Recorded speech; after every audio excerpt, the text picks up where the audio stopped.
Bah retrouve-le. C'est bon, vous avez terminé? Normalement, comme j'ai euh, utilisé 7 points de chance, Oui, j'ai aussi entendu. oui. Je vous regarde alors, sacré personnage, hein. Oui, oui, Euh, mais vous avez un souci, visiblement, non? Ah oui, c'est un de mes techniciens, Harry, il répond plus à la radio à tous les coups, en train de faire une pause. Il a l'habitude de faire des pauses comme ça? Bon, je sais que c'est un peu un flemmard, mais là, ça fait quand même 20 minutes qu'on n'arrive pas à le joindre, donc j'ai envoyé son binôme le chercher. D'accord, il est chargé de quoi, ce technicien? La maintenance générale. Ah ah. À ce Petite moment-là, le question. docteur Kent arrive. Le temps qu'elle ait mis le chemin, le temps d'arriver jusque-là, bah, vous avez déjà été mis à la porte. Est-ce qu'on pourrait appeler Tony Person? C'est je regarde l'organigramme que j'avais Oui, il sauvegardé. est à l'étage du dessus. Parce que je ne sais pas ce qu'en pensent les autres, mais je maintiens que je vois un surmenage et qu'il met en danger la vie de tout le monde présent ici à bord. Oui, c'est une bonne remarque. Ouais. Donc appeler l'urgentiste, ce ne serait pas une mauvaise idée peut-être. Non, non, c'est quelqu'un qui pourrait nous aider, effectivement. Très bien. Docteur Kent. Oui, Dr. Kent arrive, du coup, malheureusement trop tard par rapport au déroulé des événements. Merci d'être venu. On s'est entretenu avec le docteur Roylott. Vous pouvez arrêter la centrale. Il a donné l'autorisation? Bien sûr. Ah bon, bah c'est très bien. Bah, écoutez, je vais faire le nécessaire pour que ce soit fait dans les meilleurs délais. Merci. Merci beaucoup. Bah, du coup, elle s'en va bah, directement en sens inverse. Pour l'instant, vous, bah, écoutez, vous allez voir en direction de l'infirmerie qui est juste au-dessus, voir l'urgentiste, Tony Pearson. Euh, c'est un type plutôt jeune, noir de peau, et qui a l'air un peu de s'ennuyer aussi. Il semble lui voyez qu'il est en train de faire un inventaire de ses produits quand vous entrez. Et il a l'air surpris, comme beaucoup de monde, de vous voir. Surtout que vous, en l'occurrence, bah, vous n'êtes pas malade. Vous lui expliquez, si j'ai bien compris, que vous vous inquiétez pour la santé mentale de Monsieur Roylott. Et il vous dira très vite que c'est un avis qui est partagé. Et par beaucoup de monde. Hein. Il a tout du génie, mais du génie entre guillemets, du savant fou hein, à ce stade. Euh, mais alors que vous discutez avec lui, là, il y a un truc qui se passe que vous entendez tous. C'est la radio d'Angie qui s'active à nouveau. Et une voix d'homme dit à l'intérieur: Angie, Angie, réponds! Oui, je suis là, qu'est-ce qu'il y a? J'ai besoin d'un coup de main, c'est Harry! Je suis au niveau des moteurs! Appelle l'urgentiste! Qui, bien sûr, entend la discussion. J'arrive tout de suite, j'arrive! Qu'est-ce que vous faites? Avez-vous besoin qu'on transporte du matériel avec vous? Euh, le mec, le médecin vous dit prenez la civière là, on sait jamais. Et puis il s'empare lui-même de sa trousse médicale. Je suis ses ordres. Allons-y, allons-y. Si on peut aider. D'un pas précipité, vous commencez à dévaler le bloc d'hébergement jusqu'au niveau inférieur. Passez devant les canaux de sauvetage qui sont attachés là. Des canaux d'ailleurs qui fonctionnent avec un système suspendu. En fait, ils sont attachés. Et en fait, si on veut s'en servir, il faut littéralement couper le cordage et il faut une chute de 30 mètres dans la flotte.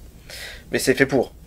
Euh, Quoi qu'il en soit, 100 mètres plus loin, vous arrivez dans une zone qui sent effectivement bien l'essence, la zone qui fonctionne des moteurs, et vous apercevez un groupe de deux-trois personnes, tous munies d'une salopette, qui sont en train de manipuler un quatrième homme, couché au sol. Mais ce qui est le plus choquant, c'est que ce gars-là, ainsi que la caisse à outils qui est renversée à côté de lui, ils sont recouverts d'une sorte de vase verte, très verte, verte claire, qui lui recouvre la tête, un bras et descend jusque l'une de ses jambes. Une substance visqueuse que les autres sont en train d'essayer de lui retirer. L'individu au sol est inerte. Est-ce que je peux profiter pour prendre une photo ou deux? Oui, que faites-vous d'autre? Aux autres joueurs, vous pouvez aussi jouer, hein. C'est à vous, hein. Là, directement, vous voyez que les gens gentils se précipitent sur le corps. Il fait, mais qu'est-ce qui s'est passé? Qu'est-ce qui lui est arrivé? Il fait, je sais pas, je l'ai trouvé comme ça. Qu'est-ce que vous faites?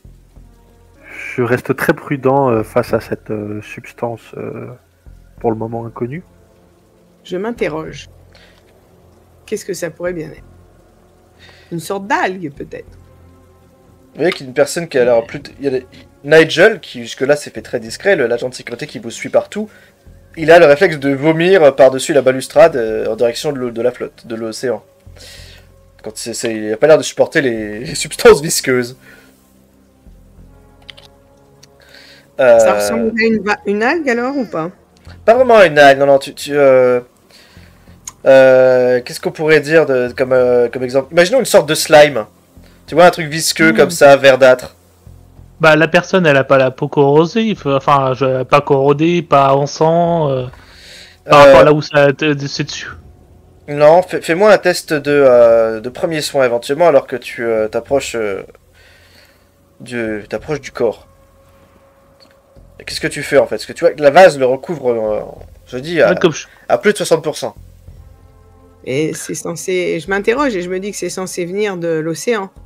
Et je réfléchis et je ne vois aucune... Premier soin, fais-moi un test de trouver objet caché, s'il te plaît. Terry. Mon but étant en même temps, si je peux l'aider, mais par contre je ne touche pas directement. Oh, mais sérieusement, deuxième échec critique. Deuxième échec critique en 2 lancers. 3 lancers, 2 échecs critiques. Je me casse la gueule dedans. Ah Tu lèches pour voir ce que ça peut être. Gelée royale. Non, bah écoute, je reconnais. t'es, C'est du pudding. T'essaies de voir, en fait t'aides un peu les autres à essayer de dégager de cette substance. T'en retires autant que tu peux. Pour te rendre compte que la couche en fait la couche la plus basse, en fait, elle est solide, elle s'est cristallisée sur sa peau et sur ses vêtements. C'est pas du tout ce que ça peut être, mais c'est... Par contre, si je reconnais pas le truc, j'ai le réflexe de demander à essayer de gueuler à la foule si quelqu'un a une bouteille ou un récipient pour essayer d'en foutre de côté. Terry 99. Terry Copain. Autre échec critique. Terry, tu cherches d'où ça peut venir, en fait, cette substance bizarre qui s'est répandue sur lui, sur ses outils et sur un peu le sol à côté. Et en fait, tu as la réponse. Cette chose a coulé du plafond. D'ailleurs, elle te coule sur le pif.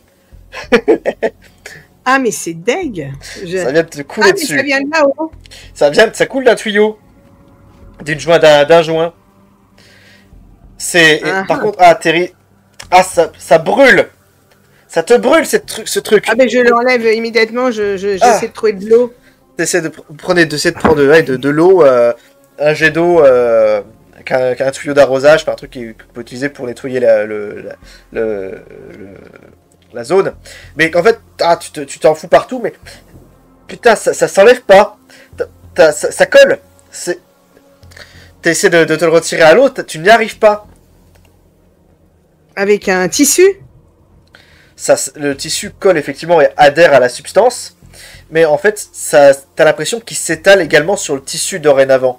T'en as retiré un peu de ton nez, mais ça s'étend. T'arrives pas à t'en défaire. Ah, je suis inquiète pour mon avenir.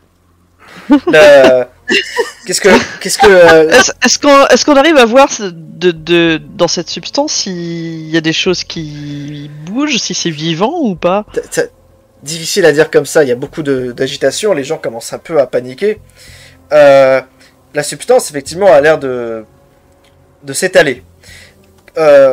C'est un peu la panique, là. Vous avez un labo? Oui, à l'infirmerie, vite, à l'infirmerie, tout le monde à l'infirmerie. Mettez-le sur une civière. Alors, je pense que c'est imprudent d'emmener ce produit un peu partout parce qu'il s'étale déjà tout seul. Vous avez remarqué sur mon nez? Ouais, effectivement, t'as appris quoi, l'équivalent d'un demi-verre et sur le pif, et là t'es en train d'essayer de te le retirer de la joue. Ça progresse pas rapidement, mais c'est comme si ça te coulait dessus, mais sans suivre nécessairement le sens de la gravité. Je cours d'un pas alerte jusqu'à l'infirmerie, histoire de trouver un produit qui pourrait m'aider à me débarrasser de cette saloperie. Avec le tissu, il y a une petite partie qui s'est retirée, c'est ça? Ouais, il y a un échantillon, ouais, tu peux prendre, il y a de quoi, Ouais, il y a de quoi C'est de analyser. faire une analyse. Je retire mon t-shirt pour avoir plus de tissu et de lui retirer, voir si ça adhère un peu mieux dessus avec une plus grande surface. Tu essaies de le faire plus en détail, comme ça tu essaies de prendre une plus grosse masse de tissu, et tu essaies d'essuyer au maximum le visage de Terry. Et pendant un instant, tu tournes, tu fais des plis. Tu sens qu'effectivement, tu retires une partie de la vase. Mais tu n'arrives jamais à enlever la totalité. Il reste toujours une fine pellicule collée à sa peau. Et cette pellicule semble s'épaissir au fur et à mesure que tu continues de l'enlever. Je mets la main sur un extincteur. Un extincteur, très bien. Oui, Ouais. Le premier qui passe. Et j'essaie de viser cette chose avec le tuyau. En plein visage. Bah, oui. Pour le coup, oui. Fais-moi un test de chance, s'il te plaît. Alors que vous arrivez à l'infirmerie, vous paniquez un peu sur tout ça.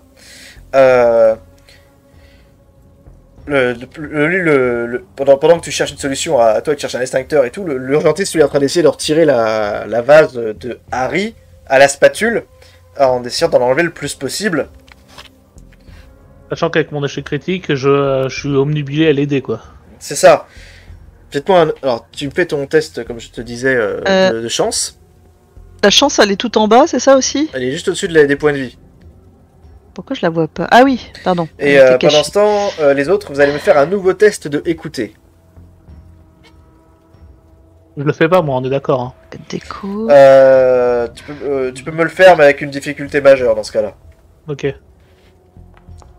Tu sais, honnêtement, le RP voudrait que je suis trop focus avec les bruits du médecin. 35 pour Clarisse. Ça passe.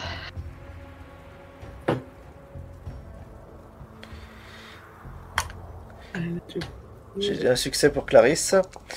J'ai un A pour Philippe. Succès critique. J'entends ce qui se passe sur la côte. Attends, tu captes la radio. Tu entends dans le futur l'explosion. C'est ça, tu captes déjà la fin de scénario. Philippe, tu entends très très bien à la radio un message complet. Tu entends que sur l'émetteur-récepteur d'un des gars qui vous suivent, vous entendez une voix qui fait les gars, il y a quelqu'un m'entend, j'ai besoin d'un coup de main au ponton de forage. Il y a une fuite. Il y a une fuite massive. Les gars ils sont recouverts, ils ont perdu connaissance. Oh là. J'ai besoin de monde ici. Quelqu'un m'entend? Quelqu'un me reçoit? Oui, oui. On arrive avec des extincteurs. Tu as fait ton test de chance, tu as fait un succès. Très bien, tu trouves. Bah écoute, l'extincteur, tu fais quoi avec? Bah je vise la chose. Mais tu vises quoi? Ce qui est au sol? Tu vises un malade? Tu vises quelqu'un? Je vise. J'essaie de pas viser le visage, mais ce qui se propage, hein, pour voir si ça décolle D'accord. le slime. Tu balances avec un extincteur à CO2. Et à ta grande surprise, effectivement, ça semble elle se ratatine elle se ratatine et elle semble rouler, se détacher et s'éloigner. Elle se D'accord. ratatine. Ah. Et en fait, t'as l'impression que la chose est en train de fuir, en fait, littéralement. D'accord. Bah j'essaie de la poursuivre et de l'asperger.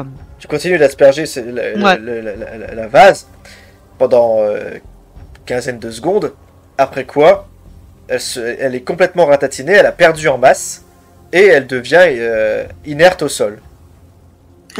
Bravo, quel talent, Clarisse. Bon, j'ai fait ça toute ma vie. Ah bah ouais. Mais ça bon. craint, cette affaire. Prenez tous les extincteurs que vous trouvez. Un petit conseil. Bonne idée. Fantastique, au moins vous avez trouvé une solution rapidement à ce problème, et tant mieux pour vous, j'ai envie de vous dire. Puisque vous savez pas trop pourquoi ça marche, mais ça marche visiblement. Je demande à Victor ce qu'il a ressenti quand cette substance était sur lui. Mais elle a jamais été sur moi. C'est sur moi, c'est sur Ah. Non, je t'ai dit qu'effectivement, Victor, t'en avais reçu sur les mains parce que t'essayais de dégager Harry qui était au sol. Et que cette chose te collait les mains. Mais effectivement, le pauvre Terry, lui, en a reçu sur plein visage. Et Terry, toi, tu peux affirmer une chose, c'est que cette chose était brûlante. C'était très très très chaud. Attends, donc tu veux dire que j'en ai eu sur les mains? Bah ouais, dans ces cas-là, au bout d'un moment, ça a dû faire mal aussi. J'ai dû essayer. Quand j'ai vu ça, j'ai dû faire pareil. Bien sûr, ça a commencé à se répandre sur tes bras. Mais une chose sûre, tous les deux, vous avez pu témoigner que la chose, cette vase, elle est extrêmement chaude, brûlante. Je ne sais pas si elle est corrosive, mais en tout cas, elle était très très très chaude. Juste un truc, avant de faire le coup d'extincteur, si j'ai vu une bouteille d'eau ou compagnie, j'ai voulu d'abord m'asperger avec la bouteille d'eau un bras et après le faire l'extincteur. Juste pour vérifier un détail. L'eau est sans effet. Ouais, en fait, c'est plus la température que ça réagit que le liquide. C'est ça que je voulais vérifier justement. Ouais, le coup de froid avec l'extincteur CO2. Alors par contre, notre ami Thierry, je te rappelle que t'en avais quand même sur le visage. Est-ce qu'on t'asperge au visage avec un extincteur? C'est à toi de voir. Hein. Oh, un petit coup. Un petit coup. Allez. En l'espace de quelques minutes, la chose est déjà en train d'atteindre ton cou et te recouvre un œil. Allez, on l'asperge. Tu vas te prendre une bonbonne de CO2 dans le visage. Attention, ça fait mal. Hein. Honnêtement, ça va. C'est ce qu'on fait aux apprentis.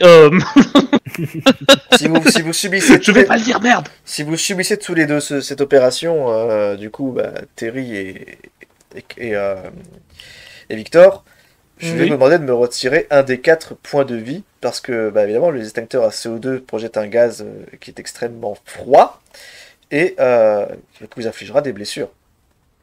Se prendre tout en plein visage, se prendre un gaz à cette pression, non, c'est pas bon pour votre santé. C'est tout à fait exact. Je me sens un peu moins bien en forme. 4 pour Victor. Tes mains, la vase finit par s'éjecter de tes mains après sous l'effet du gaz. Mais tu vois que tes mains, effectivement, t'as l'impression que tu regardes, t'as l'impression d'être à vif en fait. La chose t'a littéralement attaqué les mains. Ouais, c'est ça, c'est limite, je vois la couche de peau attaquée, quoi. C'est limite, tu sais pas si c'était corrosif ou si ça a brûlé, mais t'as mal aux mains maintenant, le simple fait qu'elles soient à l'air libre. T'as plus de peau, quoi. Ouais, c'est presque ça. La première couche de peau est partie, quoi. Littéralement, tu vois je suis en train de muer, quoi, si c'est pas en sang. C'est ça. Tu saignes pas, mais t'as mal, t'es à vif, c'est ça, tu es à vif. Alors là, je pense que je perds le côté jovial et je me mets à insulter plusieurs trucs en même temps que vous voyez la réaction. Terry, tu m'ôtes aussi un des 4 points de vie. C'est un des 4. Moi, j'ai carrément enlevé 3. J'ai pas lancé le D4. Si tu veux t'affliger une perte de 3 points, moi. Le dé est plus parlant, tu vois, 1 point. Ah, c'est mieux. C'est mieux. 4 de dégâts, je pense que je pars en furie en direction. Je pars en furie, mais pas en direction de l'appel à l'aide, mais en direction de l'autre qui a fermé la porte. D'accord, direction du Parce docteur que je pense que c'est plus la douleur qui prévaut que sur le logique. Du coup, tu vas voir tu vas aller voir le docteur Roylott.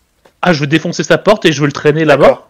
D'accord. Tu redescends d'un niveau en direction du bureau du docteur.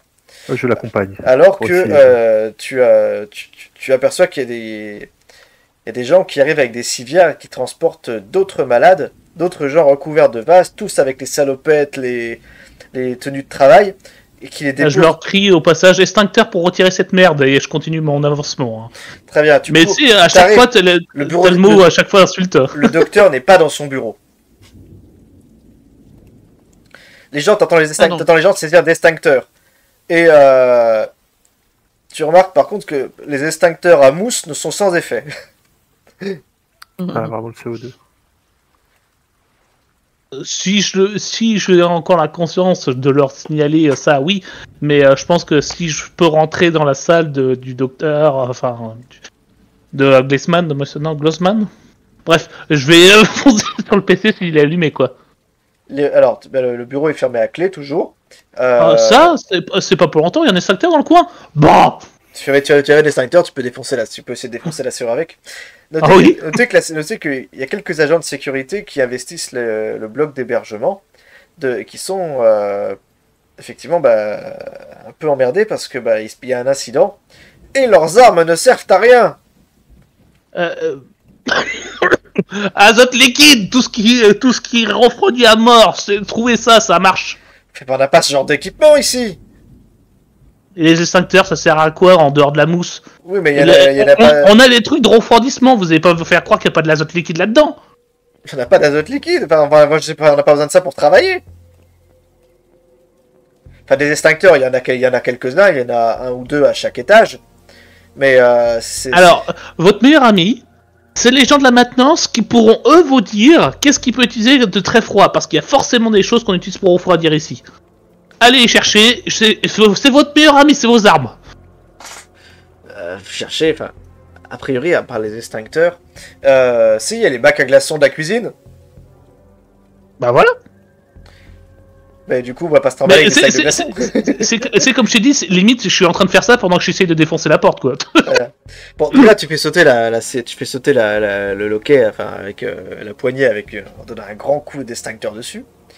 C'est ça, avec du sang qu'il est laissé au passage, c'est hein, ça. forcément. Pendant ce temps, Philippe, tu vas me faire un test. Est-ce que tu as la compétence chimie? Je ne crois pas. Non. Ingénierie, mathématiques, physique. D'accord. Tu vas me faire un test de physique avec une difficulté majeure, s'il te plaît.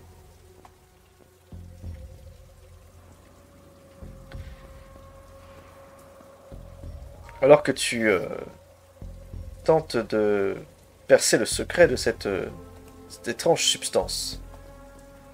Alors, ça ne veut pas lancer. C'est que tu es déconnecté. Oui. Le célèbre F5. C'est ça.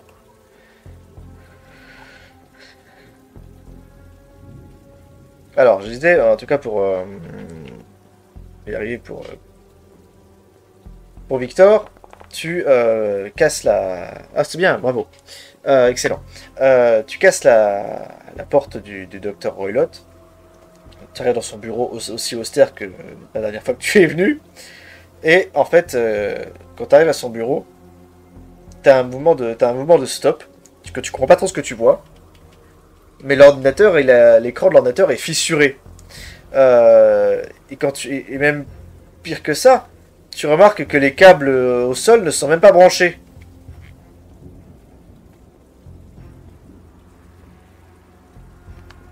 Merde. Non seulement il est cassé, mais en plus il n'est pas alimenté.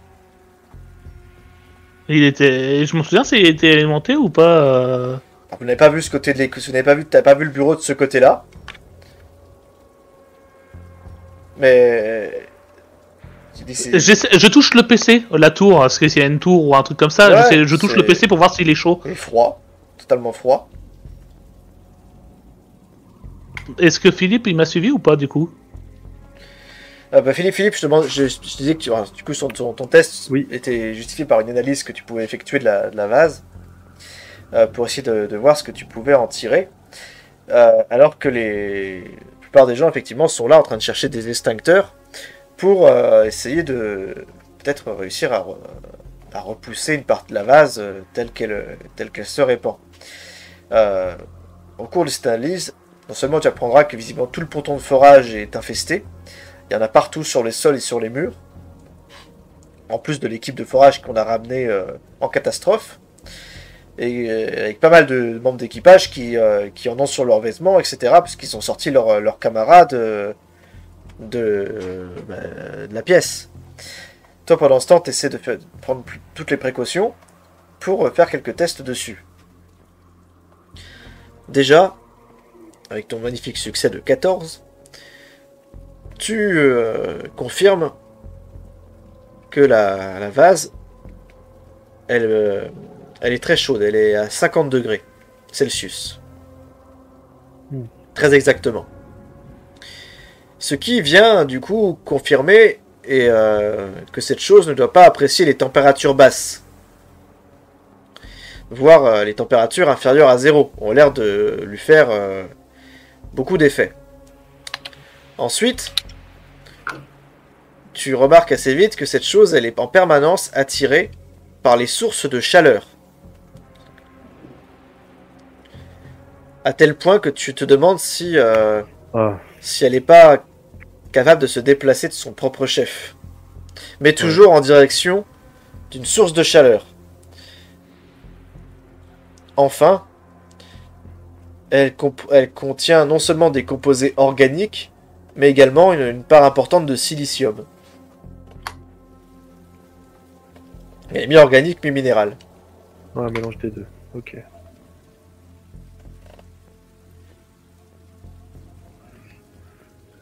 Qu'est-ce que vous faites? Je fais part de mes conclusions. On est toujours que tous les deux?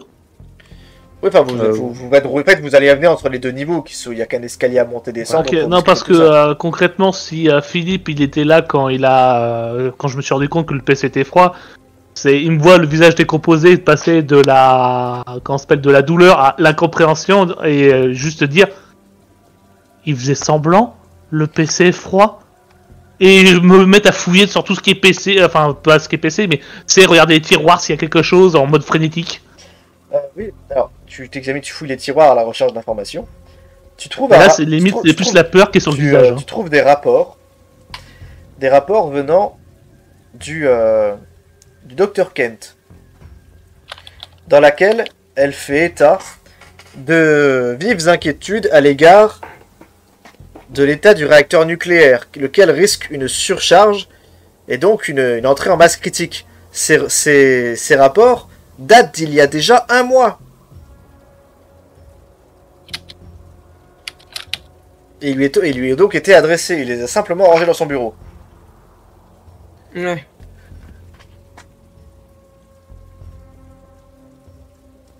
Dr Kent, qui apparemment, étrangement, Philippe, tu pourras le dire par la suite, a pas l'air de découvrir ces informations. Ouais, il y a eu une étape où elle a oublié. C'est étrange. Oui. Mais en tout cas, il est parti arrêter le réacteur. Ouais, apparemment, elle est partie arrêter le réacteur. C'est ce que tu lui as dit tout à l'heure. Ça, c'est si elle a pas oublié. Ça, c'est si elle a pas oublié. On pourrait peut-être aller s'en assurer alors. Il faudrait contrôler ça, oui. Surtout si cette substance cherche la chaleur. Il y a une grosse source de chaleur là-bas. C'est tout à fait pertinent. Est-ce que je peux entre guillemets rester sur le bureau et tant pis s'ils y vont à 3 et moi je reste tout seul et ils font ça pendant un truc. Je veux réfléchir à qu'est-ce qu'on a à bord qui pourrait faire une sorte de... est-ce que je peux pas récupérer une partie du kit de refroidissement ou n'importe quoi pour faire des armes éventuelles? Ah oui, des armes qui pourraient générer du froid, ça va être compliqué. C'est ça, parce que si par exemple les créatures nous empêchent d'accéder aux commandes, ça pourrait, même si je bidouillais un truc ou compagnie, est-ce que je pourrais pas faire quelque chose qui pourrait plus ou moins la faire fuir ou quelque chose, tu vois? Fais-moi un test d'intelligence, alors que les autres, vous allez en direction de la salle de contrôle. Vous voyez que tous les gens de la station, c'est pas le chaos, mais les gens sont tous en train de courir partout. Alors, certains essaient d'utiliser des extincteurs sur les malades, et d'autres ont l'air d'hésiter. Certains, manque de bol, vous voyez que il y a beaucoup de malades qui ont été allongés à même le sol, et qui sont recouverts de mousse. J'utilise les 12 points, j'y vais à fond. Parfait, très bien. Qui sont recouverts de mousse, malheureusement, tous les extincteurs ne se valent pas, comme je vous le disais. Et seuls ceux qui semblent bénéficier de CO2 ont l'air de véritablement avoir un impact. Juste au passage, les cuisines. Les cuisines, oui, sont... Je suppose que ce sont des grosses chambres froides. Oui, tout à fait. Est-ce que je peux y faire un passage, voir si je trouve quelque chose dans les chambres froides qui pourrait servir Oui. à Et ben, en se fait, défendre de ces Le choses? fait est que j'allais proposer à Victor la même chose avec son succès. Donc, en fait, effectivement, dedans, il doit certainement y avoir tout un tas d'articles congelés. Je sais pas, un gros gigot congelé ou n'importe quoi, un truc bien froid à moins 15 degrés, qui pourrait certainement être collé ou placé contre la vase pour la ratatiner. Oui, voilà, par exemple. Ou accessoirement sans doute si on veut faire un chemin. Voilà. Après, peut-être que oui, c'est une idée. Vous pourriez vous servir de cette pièce et l'aspect et son caractère réfrigéré à votre avantage. À voir comment par la suite. À vrai dire, je me posais aussi la question s'il n'y avait pas moyen de masquer notre température thermique justement avec ce genre de truc. Ouais, alors il y a vous. Si tu te balades avec, si tu te balades, alors, soyons clairs, c'est de l'humour. Hein. Si tu te balades dans une carcasse froide, techniquement, t'es moins repérable. Oui, bah oui. Alors attention, c'est juste une chambre froide de service de restaurant de cantine. Hein. Vous trouverez sans doute pas un bœuf complet en train de pendre. Non, mais alors, techniquement, là, c'est possible. Excuse-moi, j'ai un rhume depuis tout à l'heure qui me casse la gorge. Si on met des plaques de glace dans le congélateur et qu'on les retire au bout de quelques heures, techniquement, elles sont assez fraîches. C'est sans doute vrai. Donc, bah écoutez, vous pouvez déjà aller là-bas. Pendant ce Ouais, temps, on les passe. autres, donc, on a dit que c'était Philippe et Victor qui allaient voir la cuisine. Donc, pendant ce temps, Clarisse et Terry, vous allez retourner à la salle de contrôle du réacteur. Oui. Très bien. Pendant que vous y rendez, faites-moi un test de trouver objet caché, s'il vous plaît. Ça n'empêchera pas votre chemin. Ok, vous avez tous les deux fait un échec. Ah, un succès pour Terry. Oh oh, le premier. Ok. Terry, alors que vous descendez au niveau inférieur, vous remarquez que à travers les interstices qu'il peut y avoir entre les différentes coursives par rapport au niveau supérieur, remarquez que la sécurité semble s'activer à se diriger vers le bâtiment principal, sans doute pour éviter tout débordement. Pendant ce temps, vous courez en direction de la salle du réacteur, et force est de constater que certains couloirs, vous êtes obligé de les contourner, ou du moins de faire très attention, car la vase en recouvre les murs. Mais vous y arrivez quand même. Et vous arrivez de nouveau devant la porte de ce fameux sas avec un digicode. Un homme armé est toujours devant et n'adresse à votre attention aucun regard, pas le moindre mot. On s'approche, hein. Il vous regarde, là, quand vous approchez seulement, là il vous regarde et il fait « Désolé, vous n'êtes pas autorisé à entrer. Ah bah si. Si, nous sommes autorisés à rentrer partout, monsieur. » Vous êtes qui? Donc, Il vous a vu passer plus tôt. l'audit. L'audit. Oui. Oui, nous avons accréditation pour visiter toutes, vous m'entendez, les salles de cette plateforme. Rien ne nous est interdit. Je suis Terry Douglas. Et voici Jessica... Non, Clarisse Williams, Pardon. s'il vous plaît. Il toque, Désolé pour, il toque direct lui-même à la porte. Et la même femme que tout à l'heure vient vous ouvrir.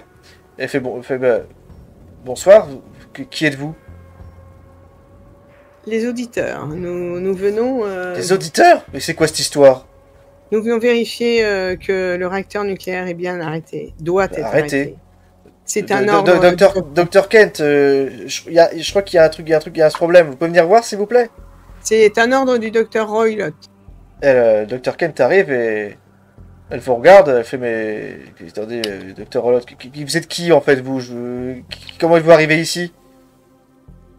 Par les airs, comme tout le monde. Mais, attendez, c'est quoi? Qu'est-ce que c'est que cette histoire en fait? Elle vous regarde comme si vous étiez sorti de la Lune. Je lui demande, Madame, puis-je vous serrer la main et vous saluer? Elle tend la main fébrilement, elle fait mais... Attendez, Je lui attrape, attendez, mais... discrètement la main avec mes 2 mains et je lui dis écoutez madame, nous sommes déjà vus, mais peut-être pourrions-nous parler ensemble. Attendez, Je vais vous déjà montrer vu. les éléments de l'audit. Nous avons déjà un dossier bien complet. Elle regarde, Et surtout- elle regarde son assistante, elle fait mais comment ça, on s'est déjà vu? L'assistante a l'air tout aussi paumée qu'elle. Il y a un petit souci, mais enfin, toujours est-il que le docteur Roylott a donné l'ordre d'arrêter le réacteur. Nous sommes en danger. Bah, c'est un peu... Non, c'est n'importe quoi, il est passé il y a 10 minutes, il m'a confirmé que tout était en ordre. Ah, mais il y a un petit problème, oui, effectivement. Et il a donné de nouveaux ordres. Je vais aller vérifier ça avec lui, je vais vérifier ça. Eh ben, on vient avec vous, alors. Elle entre dans la salle, et elle va prendre en fait l'émetteur-récepteur. Et elle appelle et fait ici le Dr Kent, je cherche le Dr Roylott s'il vous plaît. J'ai 2 étrangères au secteur nucléaire qui prétendent qu'il a donné des instructions. Et la personne en face, la personne de répondre, des étrangères, mais comment ça des étrangères? Oui, elles disent que ce sont des auditeurs. Oui, les auditeurs, on les a vus plus tôt. Mais comment ça, vous les avez vus plus tôt? Les personnes, les 2 interlocuteurs ont pas l'air de trop se comprendre en fait, comme si un parlait chinois et l'autre parlait japonais. Mais il fait mais comment ça, j'ai pas été prévenu. Mais attendez, c'est pas possible, on a tous, enfin, tout le monde savait pour l'audit. Et là, écoutez, je veux parler au docteur Roylott. Non. Je vais parler au docteur Roylott. Est-ce que vous pouvez me dire où il est? Et alors que j'étais en train de perdre patience, littéralement, à chercher en face ce foutu docteur, Philippe, Terry, vous entendez hurler. Vous entendez hurler à l'étage du dessus. Des cris de stupéfaction mêlés d'horreur.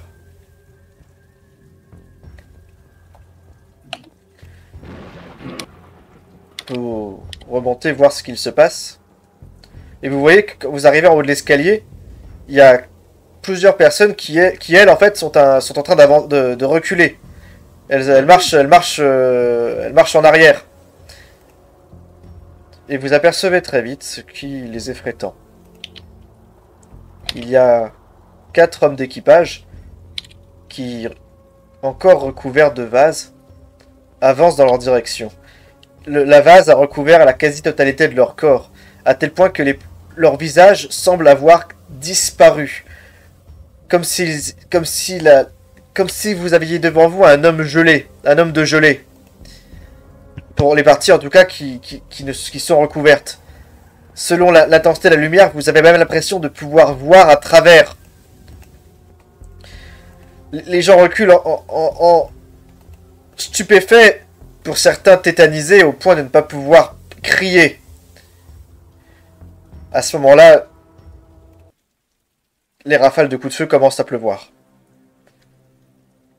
Pris sans doute de panique ou de façon réflexe, la sécurité ouvre le feu en direction de ce qui était sans doute, il y a encore 1 heure de cela, un ouvrier tout ce qu'il y a de plus sérieux.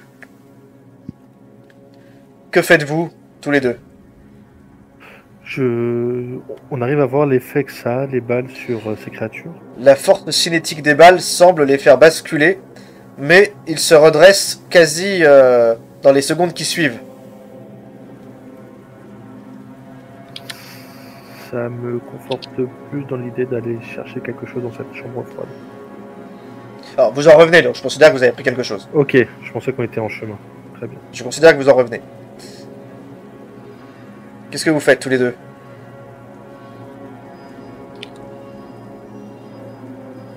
Qu'est-ce qu'on a pu récupérer sur place? Bah, encore une fois, je sais pas, qu'est-ce que vous auriez cherché, parce que bon, vous n'allez pas ramener le climatiseur, évidemment. Oui, non, je vous dis, pourquoi pas une belle pièce de viande avec un gros os bien congelé. Voilà, ça serait l'idée, se servir de masse, par exemple. à une plaque, je sais pas, un truc qui était au congélateur, à une grosse plaque remplie de bouffe encore bien dure. Non, mais le gros gigot, ça me va très bien. La gros gigot, ouais, c'est parfait. Est-ce que, du coup, est-ce que tu veux aller à la mêlée, toi? Oui, je vais faire ça. Ok. Alors, déjà, petite précision. Tu vois que ces hommes d'équipage avancent de façon lente. À chaque fois qu'ils font un pas, ça fait un genre de squeak. Un bruit poisseux, spongieux. Mais ils avancent toujours en direction de la personne la plus proche. Voici une illustration.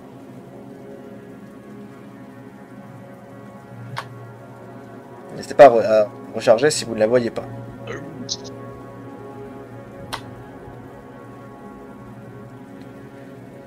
Tu peux me faire un test, s'il te plaît, de combat au corps à corps. Alors que les éléments se déchaînent sur la station, que la tempête annoncée est à son paroxysme, et que d'horribles 17. créatures remplacent désormais certains membres de l'équipage de la station. Tu fais un succès.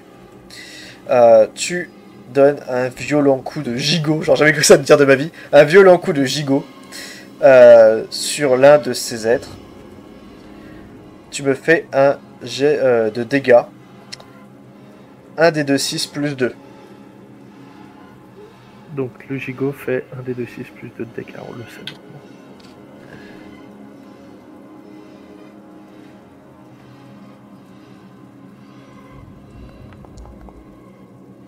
Ça fait 6 au total.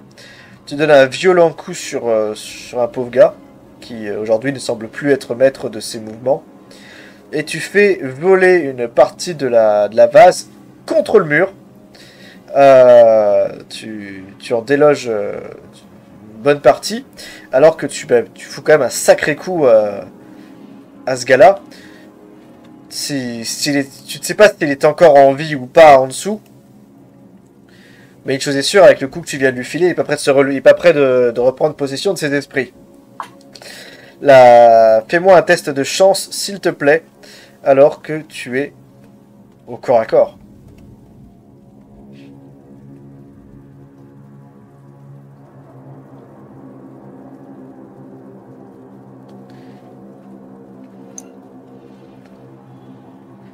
La plupart des ouvriers présents ou des opérateurs prennent la fuite.